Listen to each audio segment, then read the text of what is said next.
Alors, je suis le président fondateur de D-Sécurité Group. J'ai créé l'entreprise en 2007. Initialement, je suis un ancien pompier de Paris. Et donc, j'ai décidé de quitter la brigade pour me lancer dans la commercialisation de défibrillateurs et de services associés tels que la maintenance et la formation.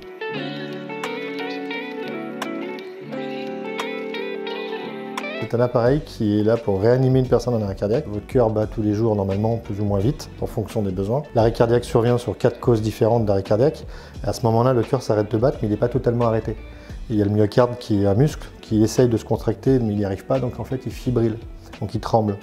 Le défibrillateur est là pour envoyer un choc électrique à ce moment-là pour essayer de réinitialiser les cellules cardiaques pour essayer de refaire repartir le myocarde, donc le battement cardiaque, enfin la contraction du myocarde. C'est pour ça qu'en 2007, on a pu le donner un accès au grand public sans formation parce qu'ils sont complètement sécurisés mais qu'ils ne fonctionnent que sur une personne en arrêt cardiaque.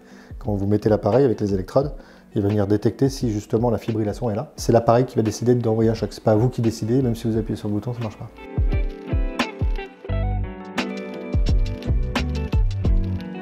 Il y a 4 grandes causes d'arrêt cardiaque. La première, elle est maladie. AVC, donc on a des signes avant-coureurs, irradiation de bras gauche, et puis la sensation de serrage de la poitrine, donc comme si le cœur se serrait par un étau. Il faut appeler les secours et c'est eux qui nous diront. Donc aujourd'hui, appeler le 112. La deuxième, c'est l'accidentel. Donc bien entendu, il y a tout ce qui est accident de la route, chute de hauteur, électrocution. Le cœur va s'arrêter par un aspect extérieur. Donc on a beaucoup plus de chances de récupérer une victime suite à un choc ou une dégradation extérieure parce que c'est justement le cœur allait bien jusqu'à présent. Et, donc voilà. Et après on a la partie médicamenteuse. Une mauvaise association de médicaments, tentative de suicide. Donc là, pareil, c'est des problématiques qu'on peut rencontrer. Puis la dernière cause d'arrêt cardiaque, c'est la naturelle. On appelle ça la mort subite. C'est qu'on est encore aux prémices du savoir, on va dire, du corps humain.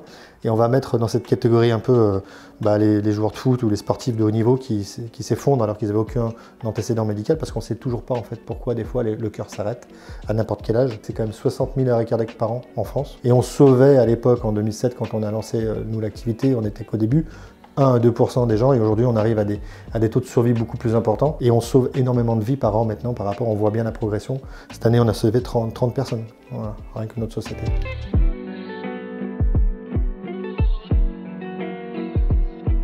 La première réaction dans tous les cas, c'est d'appeler les secours. Je dis souvent, le défibrillateur est tout seul, il n'est pas là pour sauver une vie, il est là pour sauver une vie et c'est un ensemble d'actions. C'est-à-dire, on va avoir d'abord l'appel des secours pour connaître les conduites à tenir, parce qu'on n'est pas médecin ou secouriste, pour la plupart. Et puis surtout, derrière, il est associé à des gestes de premier secours. On va le voir très clairement, souvent, c'est le massage cardiaque. Et après, le défibrillateur, il est simple d'utilisation, mais surtout, il va vous parler. Donc, il va vous donner les conduites à tenir. Donc, à l'époque, on avait des produits, bien entendu, simples, mais on a amélioré les produits. Et qu'aujourd'hui, les fabricants se sont mis à la place des utilisateurs novices, parce qu'au départ, les défibrillateurs étaient utilisables que par les pompiers ou les urgentistes.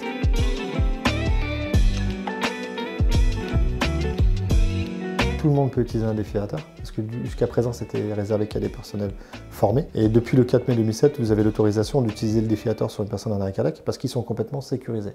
C'est vraiment l'appareil qui va décider d'envoyer un choc et pas vous. Tous les lieux recevant du public doivent être dotés de défibrillateurs, bien entendu en fonction de la dimension et des risques associés.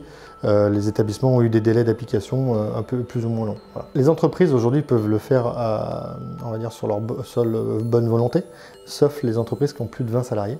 Parce qu'à partir de là, en fait, il y a une obligation de formation au secourisme pour le personnel, d'avoir au moins 10% de leurs salariés formés. Mais qui dit formé, dit d'avoir le matériel pour, en cas de nécessité, d'utiliser justement le matériel dont ils ont eu la formation. Donc, à partir de 20 salariés, elle est dans l'obligation d'avoir du matériel de premier secours, dont le défibrillateur. Le défibrillateur, c'est le dernier élément quand une personne tombe en arrêt cardiaque. Et j'ai voulu aller plus loin dans la prise en charge et donc je me suis renseigné sur les causes d'arrêt cardiaque en Europe. Dans la partie maladie, la deuxième cause de mortalité, c'est la pollution. Et ça représente 14% des décès en Europe. Et donc du coup, en 2017, j'ai lancé l'activité Qualitaire. C'est pour ça que D-Sécurité Group regroupe l'activité Défibrillateur France et Qualitaire, avec la marque Recyclair. On commercialise des purificateurs d'air pour les mêmes clients qui sont les collectivités et entreprises, surtout les crèches, les écoles, on en a bien entendu parler.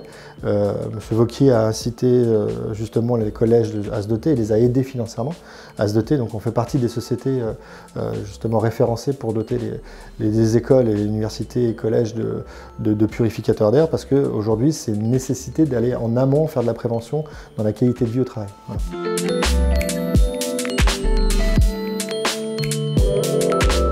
On prend conscience maintenant des problématiques futures, ce qui est très bien. Jusqu'à présent, le défilateur était l'exemple même. On attendait que la personne fasse un arrêt cardiaque pour sauver la personne. Donc je pense que les entreprises aujourd'hui sont réceptives par rapport à ces textes et puis ces propositions de texte. Depuis que j'ai créé l'entreprise il y a 14 ans, et dans les 5 dernières années, il y a eu une évolution vraiment importante de la prévention des risques au travail. Fierté, innovation et technique.